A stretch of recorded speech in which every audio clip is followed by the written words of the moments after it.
IHHP stands for the Institute for Health and Human Potential. I'm one of its co-founders, Dr. J.P. Palu-Fry. After the 1996 Olympics, where I worked with members of the Canadian Olympic team, we started to recognize that organizations and leaders can really use the material that we had grown and started to understand working with athletes, working with the U.S. Navy and Army. And so the Institute was born. Since that time, we have become a bit of a global brand, working on 5 continents with a bit of a who's who of Fortune 500 companies, U.S. Navy, U.S. Army, FBI, NBA teams, NFL leaders, still with Olympic athletes. I think what differentiates IHHP is that we act as a bridge between the science or the research of human behavior and the practice of leadership or the application of performance in a corporate environment. And we act as that bridge because there's insight that academics and researchers have about human behavior that the business world needs, but they're unable to communicate that to business folks. So we act as a bridge. We do the research, we understand what drives human behavior, and we take that insight, that deep insight, and we bring it to corporate folks, to leaders at all levels, creating assessment, training, and coaching programs that help them, grow their personal leadership, grow their emotional intelligence. IHHP helps organizations by helping individuals be their best under pressure, or as we like to say, be their best in their most difficult moments. We're quite convinced, based on our research of over 150,000 people through our various assessment centers, that most of us are pretty good in 85 or 90% of the work we do. But it's in that last 8 or 12%, our difficult moments, that's where it really is called upon us to be better or more effective personal leaders. That's where managing emotions intelligently really comes into play. We find that those great leaders at any level in an organization are better personal leaders because in that last 8 to 10, 12%, they're able to manage their emotions intelligently. They're able to connect even when things are tough. They're able to do what's difficult even when they're feeling the pressure.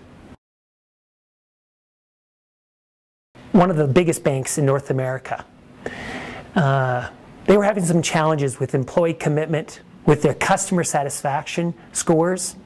Their L&D department, learning and development, perception was low of their L&D department. When we did a study to try to understand the results of our engagement, our intervention, really there were 4 kind of big findings. And number 1, which was, pretty exciting, was employee commitment went up, substantially went up. And think about it, when an employee is engaged, when they're committed, it means they're going to give extra effort. And in fact, they did. They gave more discretionary effort, more extra effort. And that really drove finding number 2, which is that that same group of employees were able to serve 30% more clients without increasing the number of employees, which is fantastic. Number 3, customer satisfaction scores went up, which of course, that's what we're all here to do, right? Make our customers feel heard, serve them more effectively. That drives customer loyalty. And finally, number 4, this is one we're particularly proud of, is that the perception of their learning and development department, their L&D department, went up. Makes me feel good because we really worked hand in glove to try and create a customizable solution so that that L&D department could feel proud of the work that they were doing and have results to show their top leaders to say, hey, look, here's the intervention. Yes, it costs a little bit, but geez, look at the results. At IHHP, we have developed some scientifically validated tools. Probably the one we're most proud of is the EI360. It measures emotional intelligence under pressure. It gives folks some insight into how are they in their most difficult moments. What's interesting is that we're able, because we work with organizations from around the world in different sectors, we understand what the best do, the top 10% do in various sectors, whether it be banking or pharmaceuticals or military. And let me give you 2 interesting findings. We know that top 10% leaders who kind of grow their career fastest, advance their career, they do 2 things differently based on our tool we found. Number 1 is they're not afraid to admit a mistake. And think about the impact that has on the people around them. I think that's powerful. And number 2 is they're able to listen without jumping to conclusions. So this tool really gives folks insight into, how are they under pressure? And then how can they develop themselves to be more emotionally intelligent, a greater personal leader? And this is what, in our opinion, really drives a high-performing organization. Well, we've done work with a number of organizations globally. So Saudi Petrochemical, Saudi Aramco, in Saudi Arabia was interesting. In Europe with a number of banks, pharmaceuticals. In the U.S. with everything from the U.S. Fed Reserve, U.S. Department of Treasury, especially during that difficult time of the 2008 challenges they were facing. We were working with Goldman Sachs as they were facing that really difficult kind of economic climate in 2008 and 2009.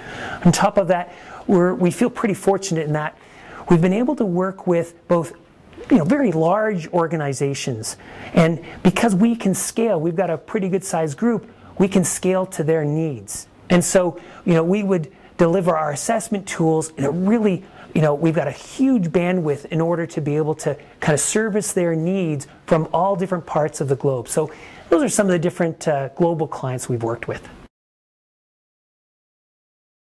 I think the biggest trend that's going to hit all of us, it's hitting some kind of slices of industry right now, but I think the biggest one is that the demographic shift is coming where there's going to be so many folks who will be leaving the workplace.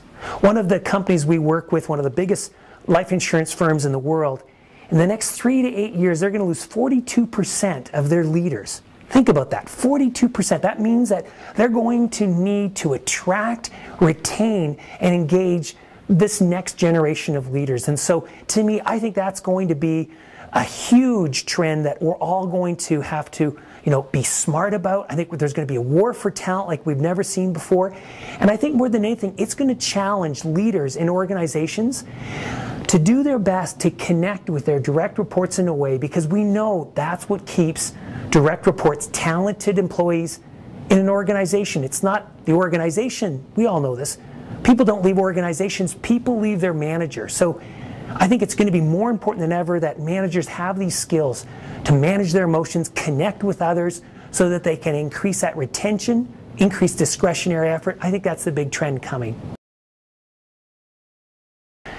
So we're doing some ongoing research. One that I'm particularly excited about is a 7-year study looking at leaders. How many get to the top, really achieve top 10% performance, but also they live to enjoy it. They don't mortgage away health, happiness, personal relationships, psychological, social, and physical well-being.